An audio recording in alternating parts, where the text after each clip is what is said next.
పుట్టలో వెలసిన అయ్యప్ప స్వామి ఆంధ్ర శబరిమల అవతారం.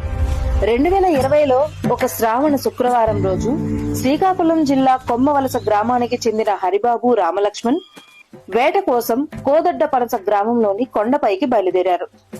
ఇంతలో ఒక ఉడుము పుట్టలోకి పరుగు తీస్తుండగా గమనించి వారు వెంట తెచ్చుకున్న వేట కుక్కలు ఆ పుట్టను తవ్వడం మొదలుపెట్టాయి. అప్పుడే మట్టిలోంచి ఒక రూపం కనిపించింది. అది ఉడుము కాదు, అయ్యప్ప స్వామి తలభాగం. ఆ క్షణం వాళ్లు భయంతో వెనక్కి తగ్గారు. వెంటనే వారు ఆ విషయాన్ని గ్రామస్తులకు తెలియజేశారు. గ్రామస్తులంతా చేరి ఆ స్థలాన్ని చదును చేసి విగ్రహాన్ని పూర్తిగా వెలికితీశారు.